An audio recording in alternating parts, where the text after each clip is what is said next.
ಎಲ್ಲರಿಗೂ ನಮಸ್ಕಾರ. ಇವತ್ತಿನ ವಿಡಿಯೋದಲ್ಲಿ ನಾನು ಸಿಂಪಲ್ ಹಾಗೆ ಡಿಲಿಷಿಯಸ್ ಆದ ಒಂದು ಚಿಕನ್ ಲೆಗ್ ಫ್ರೈ ಮಾಡ್ತಿದ್ದೇನೆ. ಇದನ್ನು ನೀವು ಹಾಗೆ ಸಹ ತಿನ್ಬೋದು, ಇಲ್ಲ ಅನ್ನ ಅಥವಾ ಚಪಾತಿ ಜೊತೆ ತಿನ್ನಲಿಕ್ಕೆ ಒಂದು ಒಳ್ಳೆ ಕಾಂಬಿನೇಷನ್ ಅಂತಲೇ ಹೇಳ್ಬೋದು. ಅದನ್ನು ಮಾಡಲಿಕ್ಕೆ ಮೊದಲಿಗೆ ನಾನು ಒಂದು ಬೌಲಿಗೆ 4 ಚಿಕನ್ ಲೆಗ್ ಪೀಸಸನ್ನು ಹಾಕ್ಕೊಂಡಿದ್ದೇನೆ. ಅದಕ್ಕೆ ನಾನು ಸ್ವಲ್ಪ ಗರಂ ಮಸಾಲ, ಚಿಲ್ಲಿ ಫ್ಲೇಕ್ಸ್, ಉಪ್ಪು, ಕಾಳು ಮೆಣಸಿನ ಪುಡಿ, ಚಾಟ್ ಮಸಾಲ, ಬ್ಲ್ಯಾಕ್ ಸಾಲ್ಟ್, ಕಸೂರಿ ಮೇಥಿ, ಶುಂಠಿ ಬೆಳ್ಳುಳ್ಳಿ ಪೇಸ್ಟ್, ನಿಂಬೆಹಣ್ಣಿನ ರಸ ಹಾಗೆ ಸ್ವಲ್ಪ ದಪ್ಪ ಮೊಸರನ್ನು ಹಾಕಿ ಚೆನ್ನಾಗಿ ಮಿಕ್ಸ್ ಮಾಡ್ಕೊಳ್ತೇನೆ.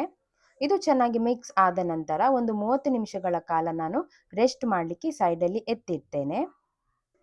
ಇವಾಗ ನಾನೊಂದು ಪಾತ್ರೆಗೆ ಸ್ವಲ್ಪ ಎಣ್ಣೆ ಹಾಕಿ, ಎಣ್ಣೆ ಬಿಸಿ ಆದಮೇಲೆ ಅದಕ್ಕೆ ನಾನು ಹೆಚ್ಚಿಕೊಂಡಿರುವ ಈರುಳ್ಳಿ ಹಾಗೆ ಸ್ವಲ್ಪ ಉಪ್ಪನ್ನು ಸೇರಿಸ್ಕೊಳ್ತೇನೆ. ಇದನ್ನು ಒಂದು 2ರಿಂದ 3 ನಿಮಿಷ ತನಕ ಅಥವಾ ಈರುಳ್ಳಿ ಚೆನ್ನಾಗಿ ಬೇಯೋ ತನಕ ಇದನ್ನು ಫ್ರೈ ಮಾಡ್ಕೊಳ್ಬೇಕಾಗ್ತದೆ. ಈರುಳ್ಳಿ ಇವಾಗ ಚೆನ್ನಾಗಿ ಫ್ರೈ ಆಗಿದೆ. ಇವಾಗ ನಾನು ಇದಕ್ಕೆ ಮ್ಯಾರಿನೇಟ್ ಮಾಡಿರುವ ಚಿಕನ್ ಲೆಗ್ ಪೀಸಸ್ ಬೇಕಿದ್ರೆ ಸ್ವಲ್ಪ ನೀರನ್ನು ಹಾಕಿ ಒಂದು 15ರಿಂದ 20 ನಿಮಿಷಗಳ ಕಾಲ ಲಿಡ್ಡನ್ನು ಕ್ಲೋಸ್ ಮಾಡಿ ಮೀಡಿಯಂ ಫ್ಲೇಮಲ್ಲೇ ಇದನ್ನು ಬೇಯಿಸ್ಕೊಳ್ಬೇಕಾಗ್ತದೆ. ಇವಾಗ 20 ನಿಮಿಷಗಳ ಕಾಲ ಆಗಿದೆ, ಚಿಕನ್ ಸಹ ಚೆನ್ನಾಗಿ ಬಂದಿದೆ. ನಾನಿಲ್ಲಿ ಸ್ವಲ್ಪ ಡ್ರೈ ಥರ ಮಾಡ್ಕೊಂಡಿದ್ದೇನೆ.